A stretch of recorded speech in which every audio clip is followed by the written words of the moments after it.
Welcome to Top Great Reviews, where we bring you the ultimate top picks in tech. Today, we're diving into the top 5 best compact cameras in 2026 featuring the most innovative, powerful, and high-performing compact cameras of the year.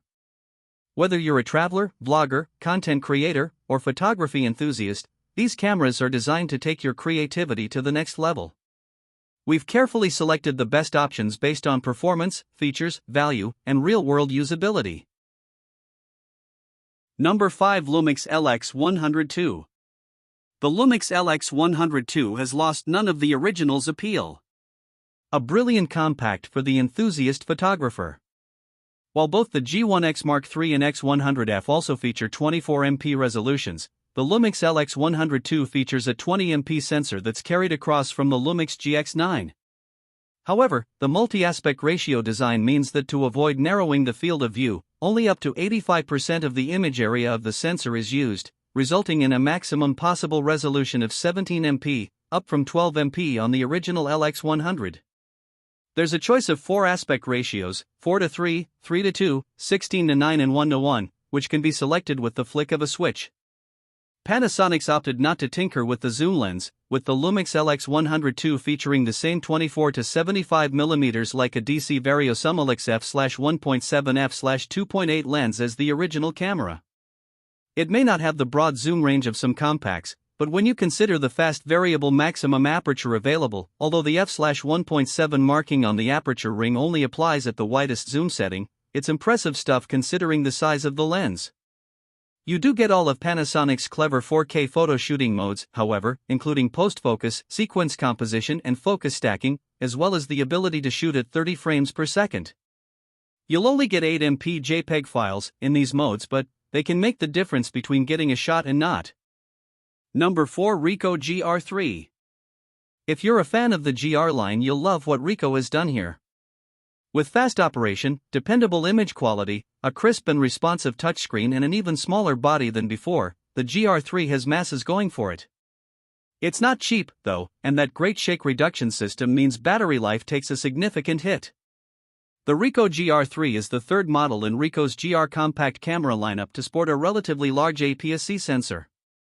Theoretically, this should give it the same kind of image quality as you'd expect from a mirrorless camera or a DSLR. Although the bonus here is that you can squeeze the camera into your pocket. The GR3 sticks to the same design principles as the GR2, but all the key components have been revamped. In place of the GR2's 16.2MP APS-C sensor is a 24.2MP one, and this works with a fresh GR Engine 6 processor for better image quality and faster operation. Sadly, this doesn't support 4K video recording, although we do at least get full HD capture to 60p. Details are nice and sharp across the frame, even when you're using the camera at its widest f/2.8 aperture, and distortion is minimal. Vignetting is more of a problem, although this can be rectified with the peripheral illumination correction feature. Images don't quite have the most pleasing colors straight out of the camera, so you may want to tweak this before you shoot, or after with the RAW development feature, which works very well.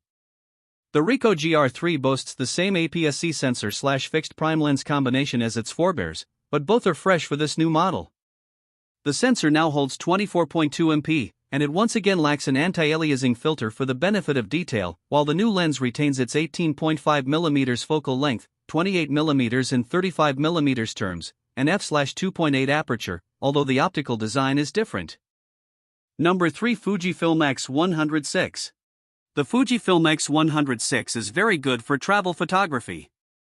Though it isn't the smallest fixed-lens compact camera on the market, it's still very portable, and its high-resolution sensor captures excellent image quality with plenty of detail and flexibility to crop in.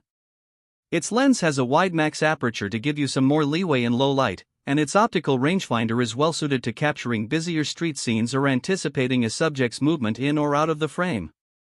IBIS comes in handy when forced to shoot at slower shutter speeds handheld. Lastly, its tilting screen makes it easy to shoot at waist level or from above.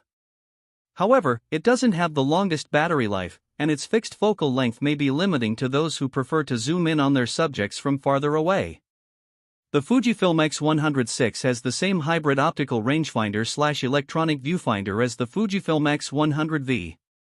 It's a standoff feature that lets you toggle between an OVF with frame lines and overlays or an EVF that allows you to preview exposure settings, depth of field, white balance, focus, and film simulation profiles in real time.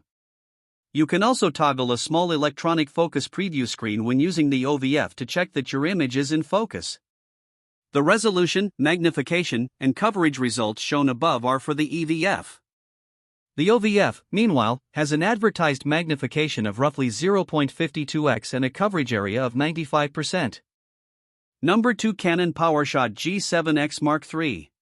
The PowerShot G7X Mark III faces some strong competition from the likes of Sony and Panasonic, but with a longer than usual lens, great handling, and a whole suite of niceties for videographers, it succeeds in offering enough to warrant its place in a populated section of the market. The PowerShot G7X Mark III takes the baton from its G7X Mark II predecessor, arriving with a fresh 20.1 MP, 1-inch sensor, a newer Digic 8 processing engine, and the ability to capture images at up to 30 frames per second with its new RAW burst shooting mode. Elsewhere, the camera packs the same lens as before, with a 24 to 100mm range in 35mm terms, a flip-up LCD screen, and 4 physical control dials around the body. Wi-Fi and NFC both feature, as does the option to charge the 265-shot battery through the camera's USB-C port. The body has been built well and sits comfortably in the hand, with a nicely sculpted grip and plenty of rubber for both comfort and security. The camera starts up quickly, and focusing is generally nice and prompt, with face detection working particularly speedily and adhering well to subjects. The EOS-style interface gives you great control over your picture making too, and the responsive touchscreen makes focusing on subjects and swiping through images a breeze, although it's a shame there's no hot shoe on the top plate to support the microphones that can now be plugged into the camera's side. Number 1, Sony CyberShot DSC RX107. The Sony CyberShot DSC RX107 point-and-shoot is a modest update to the RX106, offering better autofocus and video stabilization for a bit more money at 2.3 by 4.0 by 1.7 inches HWD and 10.7 ounces. The RX107 isn't the lightest, slimmest compact out there, but it slides into jacket pockets easily, and its weight comes from complex optics and construction that's more metal than plastic. It doesn't have any sort of protruding hand grip, but there are first- and third-party add-on grips available for photographers who prefer one. You'll still want to take care when using it. The camera isn't rugged or waterproof. Sony's larger bridge-style RX10 series offers dust and splash protection, but true rugged options are few and far between if you want one with an image sensor that's bigger than your smartphone. Sealife sells a 1-inch waterproof model, the DC2000, but it doesn't have a zoom lens, and its functions are downright primitive in comparison. There's a freely turning control ring around the lens. You can configure it for various functions, but I like using it for EV compensation. It's joined by the typical zoom rocker switch, shutter release, mode dial, and on-off button on the top, with the remainder of the controls on the rear, to the right of the tilting display. At 2.3 by 4.0 by 1.7 inches HWD and 10.7 ounces, the RX107 isn't the lightest, slimmest compact out there, but it slides into jacket pockets easily, and its weight comes from complex optics and construction that's more metal than plastic. It doesn't have any sort of protruding hand grip, but there are first- and third-party add-on grips available for photographers who prefer one. Top great review, thanks for watching. If you found this review helpful, please give the video a thumbs up and subscribe to our channel for more tech reviews and advice. We love hearing from you, so if you have any questions or suggestions for products you'd like us to review, drop a comment below. Stay tuned for our next video, and see you then.